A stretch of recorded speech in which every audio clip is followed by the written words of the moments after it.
I am Ferdinand Marcos, and I am the President of the Republic of the Philippines.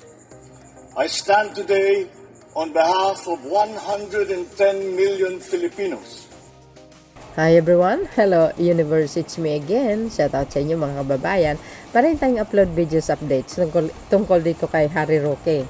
Parang ilang taon na yata siya nagtatago Tapos hindi niya malang harapin ang kanyang kaso dito sa Pilipinas. Panay kuda-kuda sa social media.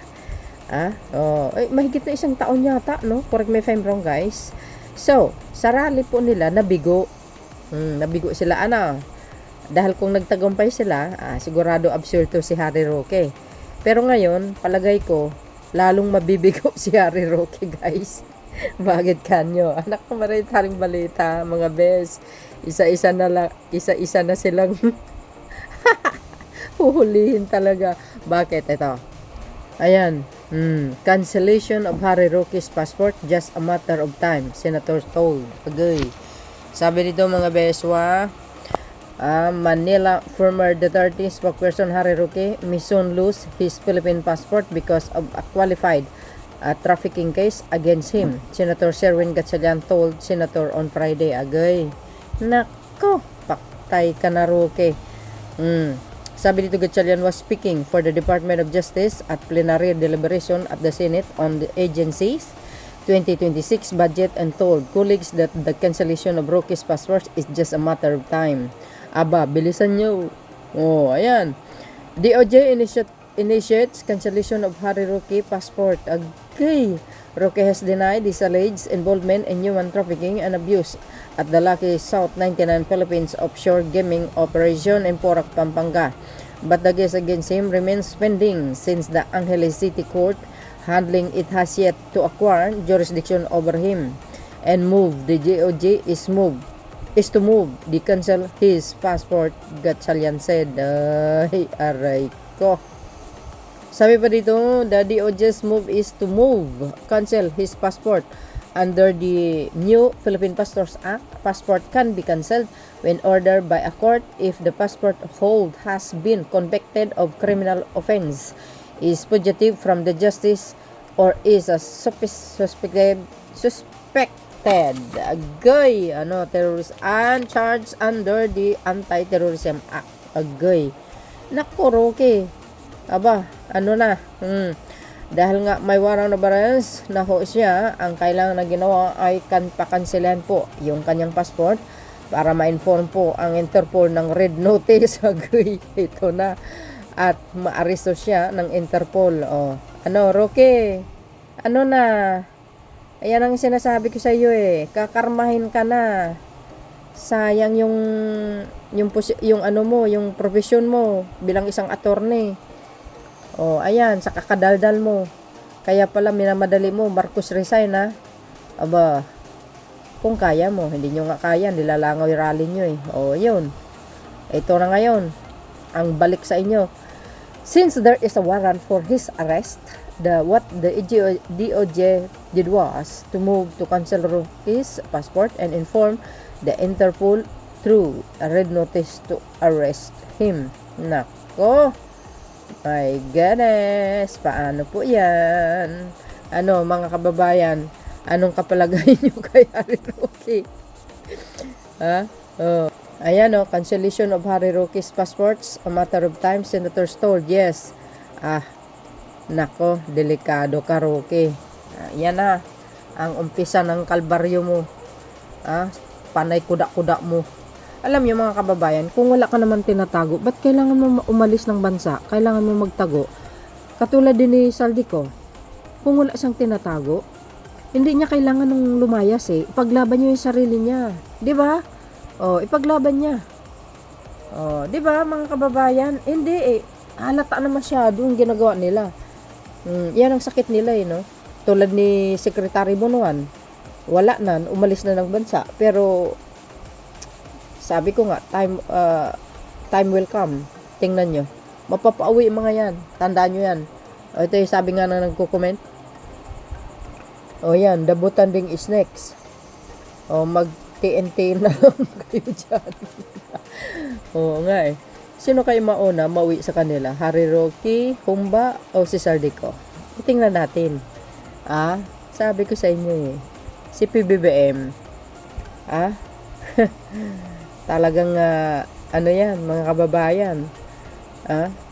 Pag talagang bumuka yung mga clause niya, sigurado mapapauwi ka de oras. Sino kaya mauwi sa kanila ni Harry Roque at Sardico? Ayan, tabayan natin. Subaybayan pa natin ito. Alam po natin na sa social media tayo. Kaya, subaybayan natin ang kanilang pag-uwi sa Pilipinas. Na may pusas. Oo, ang yabang nito ni Akla nung si Senator Laila yung ikukulong, pero nung siya na tumakbo, ayan, nga si dating Senator Laila de Lima, tingnan nyo guys, no, yung mga akusa sa kanya, grabe, queen daw ng siya, yung mga bawal na gamot, pero hindi naman siya talaga lumayas or nagtago sa ibang bansa, hindi kaya ngayon nakarma si Digong, nakabawi si dating Senator Laila de Lima. Fourth honor, pwede pala. Kalukuhan, bakit ngayon lang? Ordinaryong mamamayan, kahit na sa ibang bansa, matagal nang nahuli.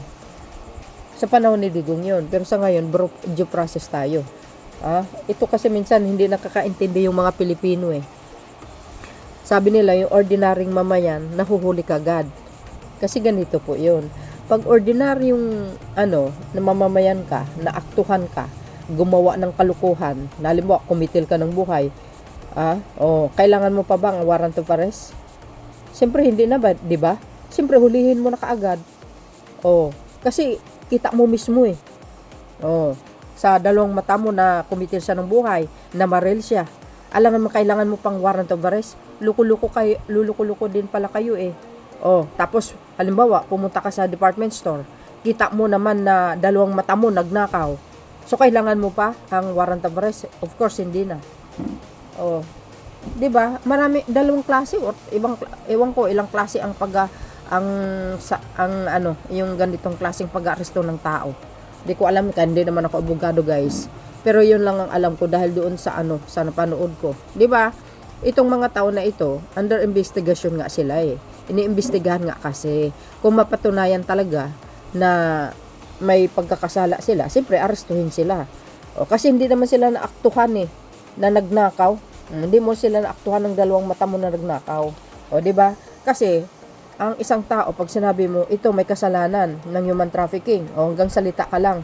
'Di ba? Hanggang salita ka. Bakit? Mayroon kang patunay, mayroon kang ebidensya laban sa kanya. Siyempre, mayroong ebidensya kaya nga nagkaroon ng Quadcom hearing dinala doon lahat ang ebidensya laban kay Roque. Ano nangyari? Na found out na mayroon. 'Di ba? Na mayroon siyang ginawang kalukuhan. Tulad na yung niya, tinanong yung pera niya kung saan galing, bakit lumubo from 150,000 to 150 million. Sige nga, hindi niya nasagot yon. Bakit? Hindi na po siya bumalik sa Quadcom. Kalaunan, nalaman po natin na sa ibang bansa siya. Yun. 'Di ba? Yun, tumakas yan, tapos na maligayang araw mo, Harry Roque, history in the making. Talaga, pauwi na yan. Para dito na lang sa Pinas, magngak-ngak, please. Yes, hintay tayo mga bes. Ibig ko sabihin, gumagawa ng paraan ang pamahalaan. Due process po tayo mga bes. Hindi po basta-basta manghuli ng tao, no, na hindi dumaan sa proseso. Yan po ang Marcos administration. Iba yung kay Digong noon. Isang mo lang, tumba ka kaagad. 'Di ba? So yun mga kababayan, ano po ang kapalagayan nyo? Kaya abangan po natin ito. Sabi nga, sino po ang mauuna sa kanilang dalawa? Si Sardico o si Harry Roque? Well, kung sino unang arestuhin, yun ang mauna. 'Di ba? So yan mga kababayan, abangan din po natin ang pag-aresto sa mga ilang mga kurakot na sa DPWH, sa flood control. Nako, may masasampulan na talaga. Thank you guys for watching. See you again on my next upload. Bye bye bye and babush. God bless Philippines.